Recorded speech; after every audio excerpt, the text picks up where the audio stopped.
we talk about branding, we're going to be talking about the agent-centric brand versus the brokerage brand. Most agents are going to have a brand that's separate from their brokerage. It's a brand that's authentically you, a reflection of the real you, your professional abilities, your personal and professional values, and your personality. It's tied to your brokerage, but it's still separate in the minds of your market. So how does the consumer's mind work? I want to try something. Your notes have the numbers 1 through 8. I'm going to name off 8 things, and I want you to write down the first brand that comes to your mind. Ready? I'm going to move fast. Number 1, fast food.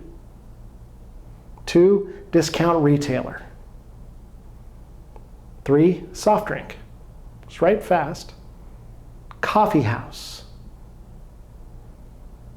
Beer. Search engine. Online bookstore.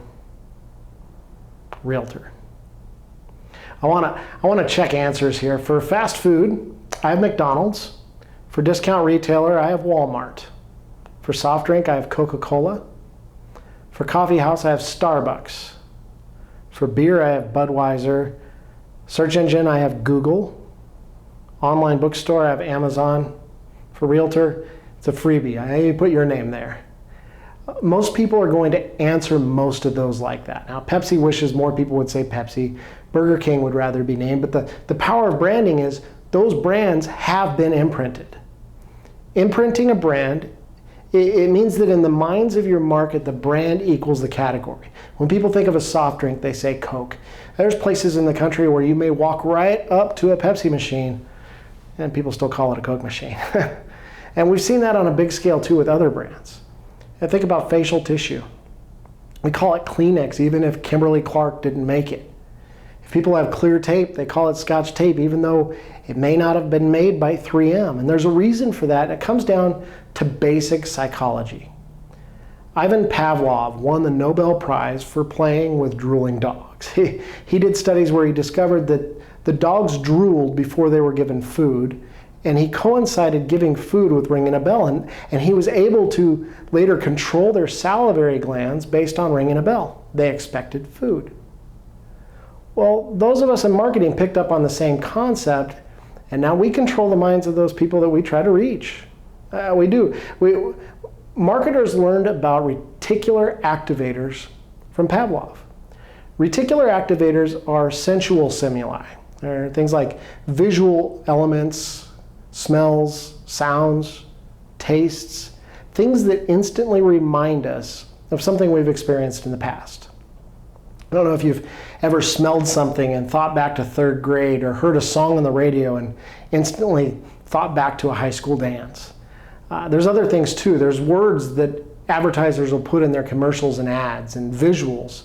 Things like flowers, puppies, kittens, guard dogs, car accidents, airplanes, crowded elevators. They're all things that we can see in a picture or a video that make us feel differently. Reticular activators also draw us to things that we're interested in. I don't know if you've ever gone vehicle shopping and narrowed your choice down to one car, maybe a Ford F-150. Which vehicles are you going to see everywhere you look? I mean, you may never have really noticed F-150s driving around town, but now you notice every single one. It's because your reticular activator is focusing on the things that you're interested in. And I can guarantee with all the talk on branding today, you're going to pay extra attention to TV ads and magazine ads for a bit, and that's your reticular activator at it again.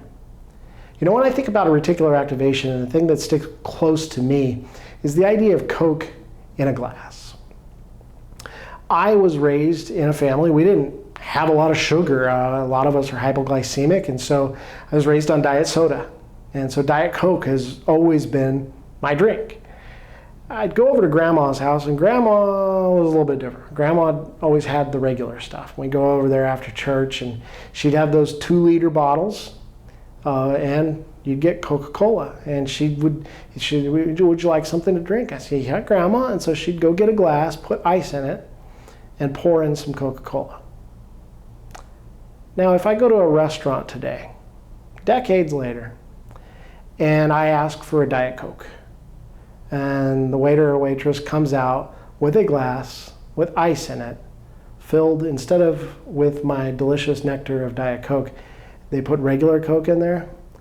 As the glass touches my lips and I feel glass, the feeling of ice, and the taste of Coca-Cola versus Diet Coke, my mind instantly goes back to Grandma's house. She passed away decades ago. A house she wasn't in for so long before that, but I can instantly see her kitchen. I can see her stove, the fridge, everything. All those memories come flooding back through the power of reticular activation.